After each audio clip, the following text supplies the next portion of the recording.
네, 너무나 재밌는 소식입니다. 너무나 재밌어서 가슴이 답답하고 눈물이 날 지경이에요. 그렇습니다. 좋은 소식은 없네요. 예. 우리가 그럴 때가 있습니다, 여러분. 하루하루 살아갈 때가 있고, 또 내일을 또 살아갈 때가 있고, 또 뭐 10년 뒤를 10년 앞을 보고 살아갈 때도 있고 한데, 가끔 그런 생각을 해볼 때가 있습니다. 지금 내가 돌이켜보면 그때 내 인생에서 참 중요한 때가 그때였는데, 예를 들어서 고3 때 그때 내가 뭐 괜히 가수한다고 뭐 저기 오디션 보러 다니고 그룹 사운드 한다고 막 음악하러 기타 메고 다니지 말고 그때 어차피 그냥 공부할 거 1년 그냥 공부할 걸 뭐 이런 거 있잖아요. 예. 돌이켜보면 그때가 정말 중요한 때라는 걸 모르고 지나쳐서 우리가 후회할 때가 있어요. 근데 지금 그거는 우리가 현재 시점에서 과거를 돌이켜보니까 그때가 중요했는데 라고 아는 거잖아요. 근데 그런 교훈을 얻었으면요, 현재를 살 때 다시 한번 생각해 볼 수 있는 그런 시점 이동에 관한 어떤 지혜를 지금도 가질 필요가 있어요. 뭐냐? 그럼 우리가 한 20년, 30년, 50년 멀리 내다봤을 때, 그때 거꾸로 시간을 돌이켜 봤을 때 바로 오늘이 그때가 아닐까? 뭔가 중요한 타이밍인데 우리가 평범한 줄 알고 놓치고 있는 건 아닐까? 이렇게 돌아봐야 된다는 거죠. 우리가 지금 진짜로 어떤 구간을 통과하고 있는지 오늘의 시점 말고 미래를 생각해 놓고 다시 한번 돌아봤을 때 그때 지금 살고 있는 우리의 모습은 우리가 생각하는 모습과 좀 다르다. 의미를 다르게 부여할 수도 있다. 이런 얘기입니다. 서론이 길었습니다. 어디까지 미래를 넓게 볼 건데, 그래서 2072년까지로 올려보겠습니다. 자, 여러분 2075년이에요. 여러분의 상상력을 최대한 키워보겠습니다. 자, 들어갑니다. 자, 중요한 자료가 나왔어요. 노트북 오늘 뭐 말썽입니다. 자, 결론. 2072년이 되면은 대한민국이 어떻게 되느냐? 국가 채무가 7,300조가 된다는 발표가 나왔습니다. 누가 이런 심각한 발표를 했냐? 국회 예산정책처가 발표를 했습니다. 지금 상태 그대로 모든 상황에서 뭐 제도, 뭐 경제 성장률, 인구 등등등을 지금 상황으로 그대로 픽스해 놓고 시간만 쭉 굴려본다면 2072년 뻥 좀 못해가지고 50년입니다. 50년이 지나면 우리나라 국가 채무가 7,300조가 된다는 발표가 나왔고, 왜 제가 시간을 얘기하냐면 이걸 우리가 안다면요, 2072년에 가서 얼마나 땅을 치겠습니까? 그런데 그걸 무려 2025년에 알 수가 있었는데 그때 왜 이걸 수정하지 못했을까? 이렇게 생각해 볼 수 있다는 거죠. 오늘의 의미는 2072년에 생각해 보면 오늘의 의미뿐만 아니라 그 2072년의 대한민국의 미래를 바꿀지도 모르는 너무나 중요한 변곡점이 아니었을까라는 생각에서 우리가 지금 정신 차려야 된다, 이런 얘기를 해보겠습니다. 구체적으로 들어가 볼게요. 지금 여러분, 우리나라 1년에 생산하는 GDP에서 국가 채무를 딱 놓고 분모 GDP 위에 국가 채무 이렇게 하면 어떻게 될까요? 현재 국가 채무는요, 대충 보면은 50%가 조금 안 됩니다. 조금 안 돼요. 근데 요거를 내버려 두면은요, 저희 그래프 보십시오. 기하급수적으로 커서 2072년에는 7,300조가 되는데, 이때는 GDP 대비해 도대체 몇 프로냐라는 게 중요합니다. 몇 프로냐라고 하면요, 173%라는 얘기입니다. 173%. 자, 그 다음 여러분 저 표 잘 보십시오. 그러면 2050년 거 한번 보세요, 여러분. 2050년 표 한번 보십시오. 지금 47.8에서 올라갑니다. GDP에서 쭉 올라가서 2072년에는 173이 되는데 2050년 언저리에 보면 107.7이 되죠. 50년 내지는 48년 뭐 그 언저리라고 해볼게요. 대충 2050년이라고 해볼게요. 그때는요, GDP 대비 100입니다. 이게 무슨 의미인지 아세요, 여러분? 그 해를 지나는 순간 이제 우리는 전 국민이 대한민국에서 벌어들이는 그 모든 수입, 재화, 서비스, 노동 뭐 다 합쳐가지고 다 때려 박아가지고 이 나라에서 나오는 모든 생산품을 다 때려 박아도 어떻게 되느냐? 예, 이제는 나라 빚을 못 갚는 애가 됩니다. 이해가 되시죠? 지금은 우리가 연봉이 1억이면요.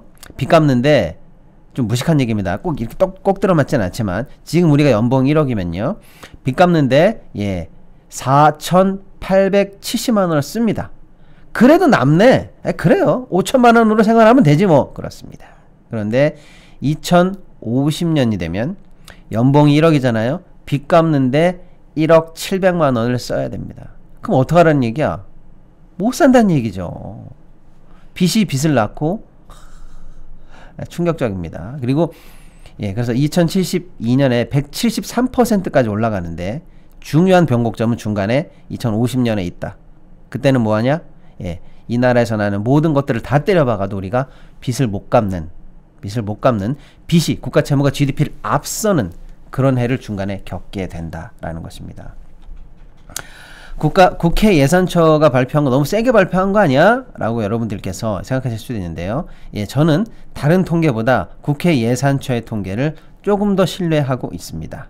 뭐 어디에선 KDI, 어디에선 한국은행, 뭐 정부 이렇게 각자 통계 내고 막 다들 합니다만은 제가 국회 예산처 통계를 조금 더 신뢰하는 이유는 뭐냐? 예, 딴 데보다 정치 바람을 덜 타요. 그리고 거짓말 안 합니다. 그리고 국회에서는 결국 예산을 통과하잖아요, 연말에. 예, 그래서 그 예산에 관한 통계를 정확하게 반영하기 위해서 아주 시계열을 놓고 정확하게 분석을 합니다. 전 딴 데보다 신뢰를 더 많이 합니다. 이거 틀린 얘기가 아니라는 얘기입니다. 그래서 제 얘기는. 예. 자, 조금 더 깊이 들어가 볼게요. 올해부터 쭉 봤을 때 국가가 수입은 어떻게 될까? 정부 재정 입장에서 수입은 어떻게 될까 해보면 연평균 2025년에 지금 현재 대충입니다, 여러분. 650조에서 출발합니다. 우리 지금 650조 재정이에요, 대충. 예, 여기서 수입은 0.8%씩 느는 걸로 되어 있습니다. 수입은. 자, 그리고 지출. 우리가 써야 할 돈은요. 올해만 해도 676조입니다. 수입이 650조인데 써야 될 돈이 676조예요. 이미 적자입니다. 엔드. 여기서 1.6%씩 늘어갑니다. 가정으로 치면은요. 연봉은 들어오는 수입은 0.8%씩 늘어가는데 써야 할 돈은 1.6%씩 늘어가요. 증가율로만 보면 2배죠. 못 따라갑니다. 못 따라가요.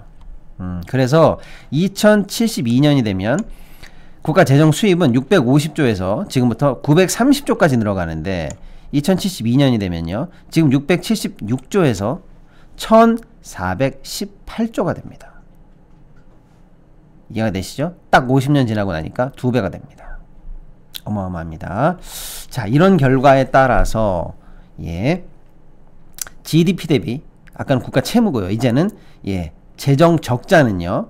2025년에 3%인데 2072년에 6.4%, 3.2에서 6.4, 정확히 더블 스코어로 벌어진다.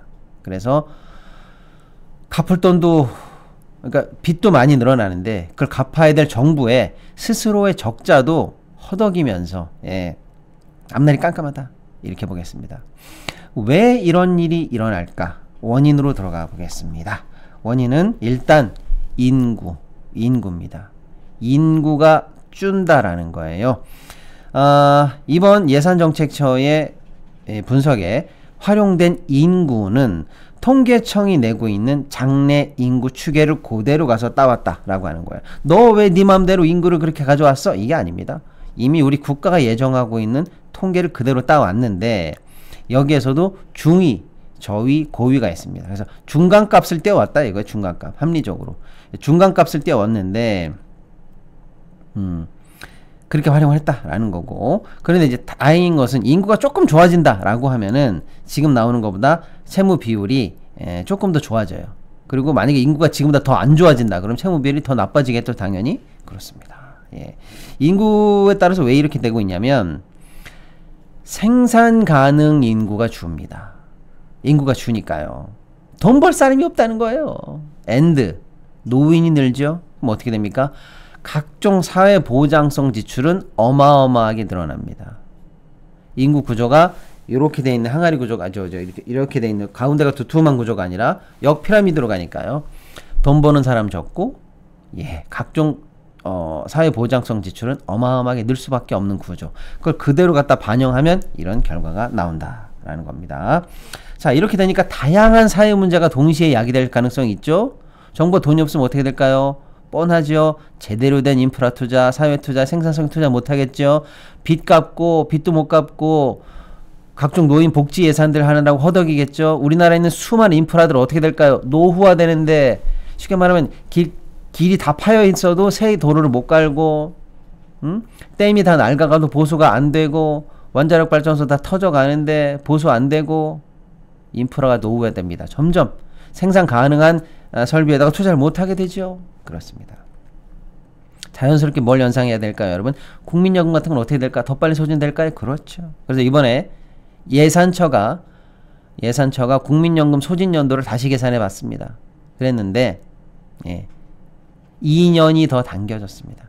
원래 정부가 내고 있는 국민연금 추계, 제가 일전에 지난주에 한번 말씀드렸는데요. 정부 추계랑 조금 다릅니다. 예산처가 낸 추계는요. 예산처가 낸 국민연금은 2057년이면 전액 고갈된다라는 것으로 추산이 나왔습니다. 2057년입니다. 2057년. 전액 고갈되는 것으로 나왔다. 문제는 뭐냐? 여러분 잠깐만요.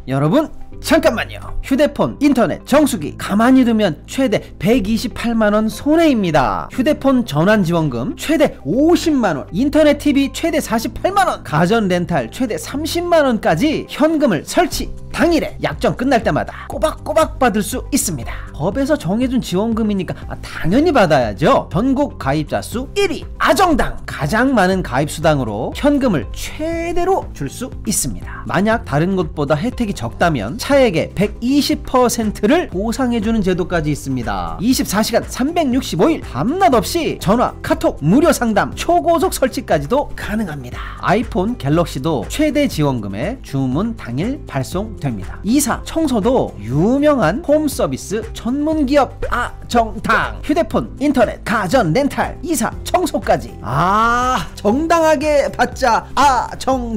아정당. 전에 고갈되는 것으로 나왔다. 문제는 뭐냐? 그동안 우리가 사실은 느슨하게 생각했는데 사학연금, 3대 연금입니다. 국민연금, 사학연금, 공무원연금, 국민연금 있습니다. 아무튼요, 사학연금도 2028년에 적자로 전환되고 2042년에 완전 소진된다라는 거예요.